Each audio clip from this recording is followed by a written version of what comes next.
నాకైతే పచ్చళ్ళు అంటే చాలా ఇష్టం. మరి మీకు పచ్చళ్ళు ఇష్టమని చెప్పి మా అమ్మ నాకు దొండకాయ పచ్చడి ఎలా చేయాలో చూపించింది. మా అమ్మ ఎలా నాకు దొండకాయ పచ్చడి చూపించిందో మీకు నేను రెడీ చేసి చూపిస్తాను.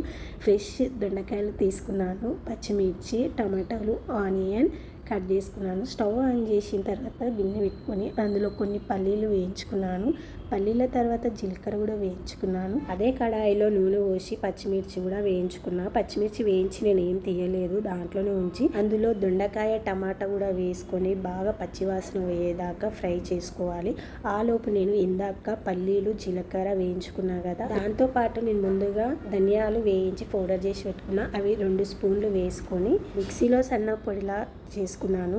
ఈ దొండకాయ, టమాటా, పచ్చిమిర్చి గోలిన తర్వాత అందులో కొంచెం చింతపండు, ఎల్లిపాయలు, పసుపు, రుచికి సరిపడా ఉప్పు వేసుకొని బాగా ఫ్రై చేసుకోవాలి.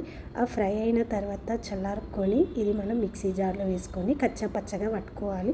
అలాగే కొంచెం కచ్చాపచ్చ అయిన తర్వాత ఆనియన్ కూడా వేసుకొని కచ్చాపచ్చగా వేసుకోవాలి. పేస్ట్ వేసుకున్న తర్వాత కొంచెం తాలింపు వేసుకొని ఆ బౌల్లో కలుపుకుంటే ఎంతో రుచికరమైన దొండకాయ పచ్చడి రెడీ అయిపోతుంది.